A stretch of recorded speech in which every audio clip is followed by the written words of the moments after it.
Goeienaand, Psalm 4, 'n aandlied. Vir die musiekleier met snaarinstrumente, Psalm van Dawid. As ek U roep, verhoor my, o God van my geregtigheid. In benoudheid het U vir my ruimte gemaak. Wees my genadig en hoor my gebed. O mense, seuns, hoe lank sal my eer tot skande wees? Hoe lank sal julle die nietigheid lief hê? Hoe lank sal julle die leuen soek? Weet tog dat die Here vir hom 'n geliefde afgesonder het. Die Here hoor as ek hom aanroep. Sidder en moenie sondig nie, spreek in julle hart op julle bed en wees stil. Offer offerhandes van geregtigheid en vertrou op die Here. Baie sê, wie sal ons die goeie laat sien? Verhef oor ons die lig van U aangesig, o Here. Groter vreugde het U in my hart gegee, as wanneer hulle koring en hulle wyn oorvloedig is. Ek wil in vrede gaan lê en met eens aan die slaap raak, want U, o Here, alleen laat my in veiligheid woon. Psalm 4 word tradisioneel geskryf as 'n individuele klaaglied, maar dit is waarskynlik eerder 'n psalm van vertroue, waarin 'n onskuldige aanbidder eintlik maar bo alles uitstyg en bo die klaagliedere uitstyg en bo alles wat hartseer is en sy vaste vertroue op God bereik. Die oorspronklike strekking en waaroor dit gegaan het, die konteks van die psalm bly onseker, ons weet dit nie. Dit het gereeld waarskynlik in eredienste en by name as 'n aandlied gedien, veral met Psalm 3 bekend staan as 'n oggendlied, 'n oggendgebed. Die ligging van die psalm in die boek is juis presies vir ons daar, Psalm 4, 'n psalm wat in die begin van die boek reeds vir ons sê, vertrou op die Here, kom by 'n plek waar jy by hom kan uitkom. Die struktuur, as mense na die psalm kyk, is veral kenmerkend, omdat daar kort sulke herhalings van woorde is. Woorde wat deur die hele psalm deur vir ons help om te verstaan waaroor dit gaan. In vers 2 en vers 4 kry ons die woord roep. In vers 2 en vers 6 kry ons die woord regverdigheid. In vers 2 en vers 4 is die woord hoor. Hart kom voor in vers 5 en vers 8. Bed en gaan lê, wat dieselfde woord omtrent is in Hebreëus is in vers 5 en vers 9. Vertrou en veiligheid, wat dieselfde woord is in vers 6 en vers 9. Baie en oorvloedig, wat dieselfde woord is eintlik, is in vers 7 en vers 8. En as jy na die goed kyk, dan kom jy agter dat hierdie psalm eintlik in 4 dele opdeel, wat vir ons die volgende onderhoofopskrifte kan gee, wat vir jou en my help om op die Here te kan vertrou. Die eerste sê, die Here wat 'n mens se gebed beantwoord. Die tweede gedeelte sê, vertrou op die Here. Die derde ene sê, 'n gebed van vertroue, wat gebaseer is juis op dit wat God in my lewe gedoen het in die verlede. En die laaste gedeelte sê, nou kan ek rustig gaan slaap. Die eerste gedeelte, die Here wat die gebed beantwoord, is waar hy die oorsaak van sy angs beskryf as die seuns van die mens.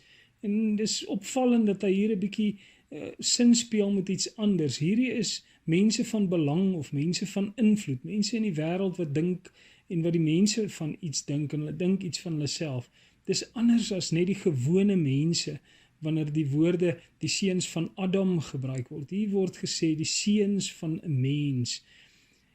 Hierdie mense kinders is vol ywer en nietigheid en leuns en hulle is besig om hierdie psalme die skrywer te na te kom. Hulle tas sy menswees aan, sy reputasie. Hulle maak hom seer, hulle beskinder hom. En dis hoekom hy na vore kom met hierdie gebed wat sê, God moet antwoord. Want niks wat hy sê om sy onskuld te bewys, gaan in elk geval help of het gehelp nie. Dit gaan eintlik en maak eintlik alles net erger.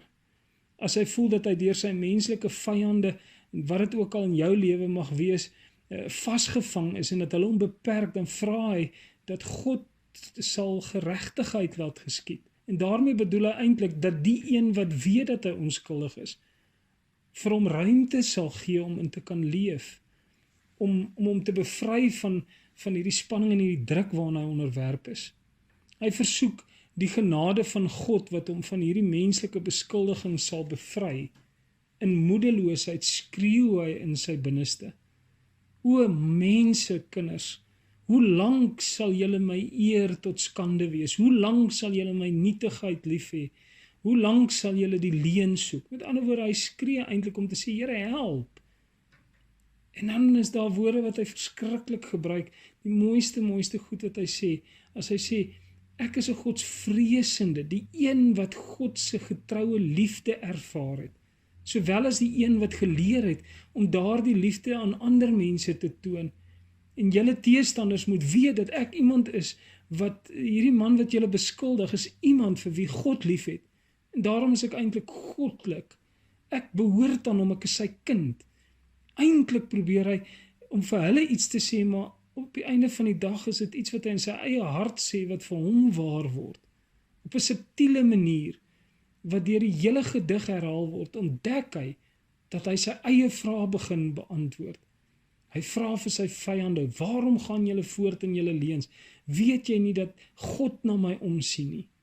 En dan besef hy dat die woorde eintlik op homself van toepassing is. God sorg vir my, ek kan op hom vertrou. So wat begin as 'n gebed om te roep en te sê, Here, help my, want niks wat ek doen is in enigstens help nie. Verander in 'n selfverklaring wat sê, vertrou op die Here. En dis wat ons in vers 5 tot vers 6 kry. Hy raai sy teenstanders aan om hulle woede binne in hulle self te hou, om beheer oor hulle dade en hulle slegte en bose woorde te behou en te probeer kry. Dit was toe hulle hardop praat en hoe hulle die goeders doen wat hierdie innerlike boosheid in hulle eie lewens laat uitkom het en mense seermaak het en onskuldig is soos hy self ook laat seer het. En hoewel stilte en 'n gebrek aan optrede nie regtig hierdie boosheid wat binne in hulle is sal wegvat nie, sal dit ten minste die gevolge daarvan, die invloed wat dit op ander mense om hulle het, minder maak. Maar hy het nie net negatiewe advies vir hulle nie, hy spreek hulle nie net aan negatief nie, hy sê ook vir hulle, hier is 'n stukkie positiewe raad. Teestanders, julle moet God opreg gaan bid en hom julle vertroue plaas. Dan alleen sal hierdie diep binnekant boosheid van julle uitgeroei kan word. Daarom sê hy, julle moet offers bring van opregte geregtigheid.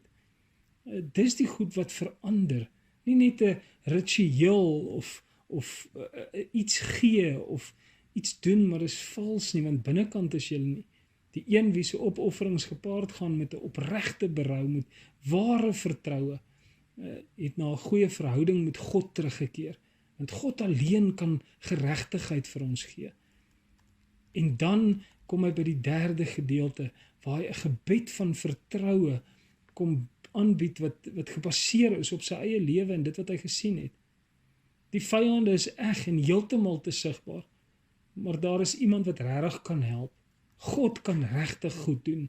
En so moet die skrywer ook sy eie vertroue neem in sy God. Nie net die aanslag van die teestanders oortref nie, maar hy moet ook die stem van twyfel binne in homself oorkom.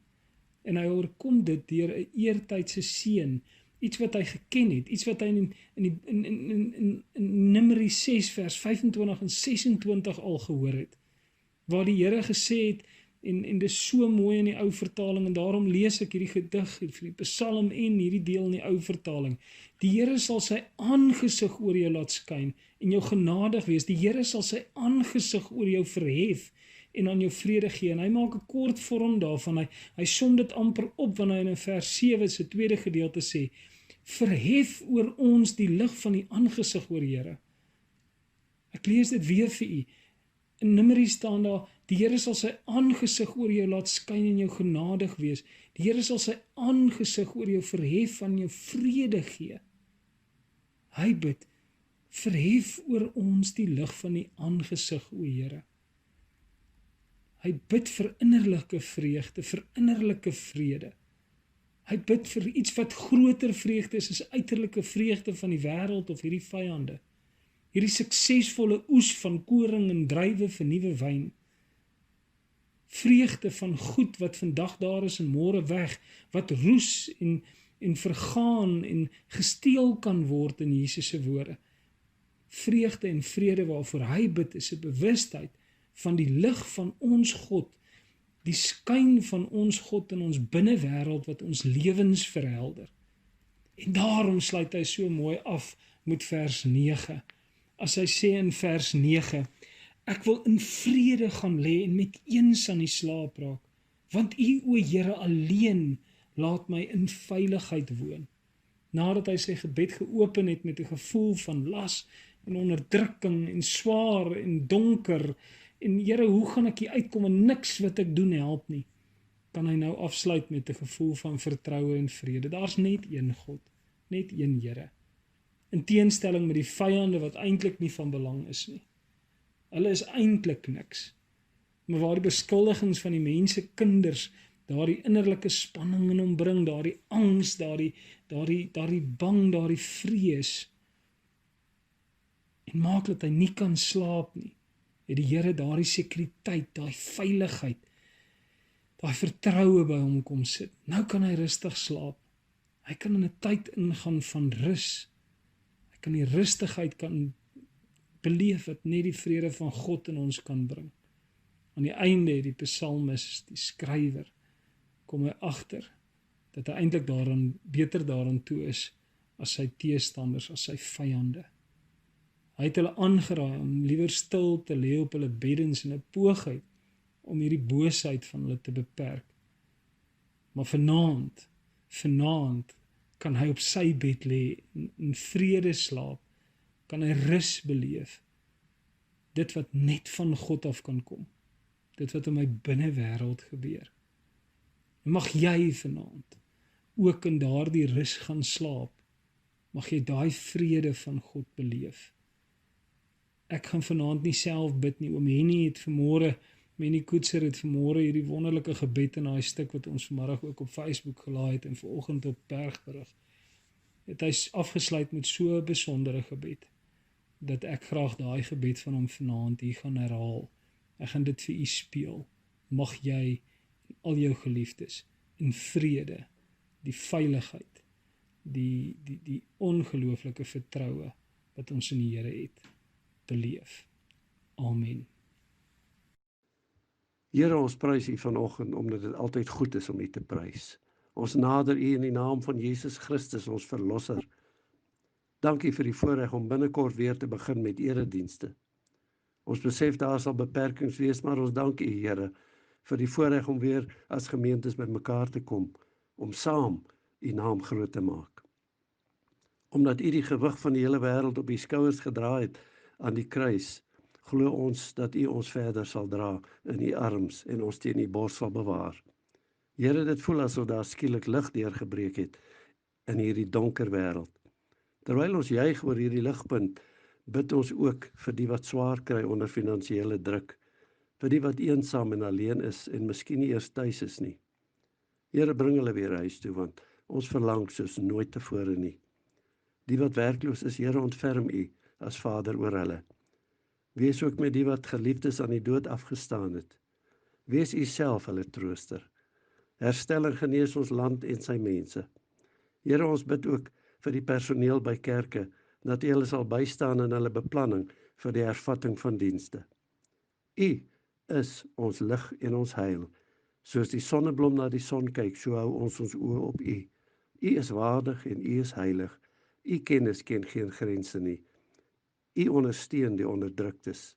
Ons eer U, God van Abraham, Isak en Jakob, ons God. Amen.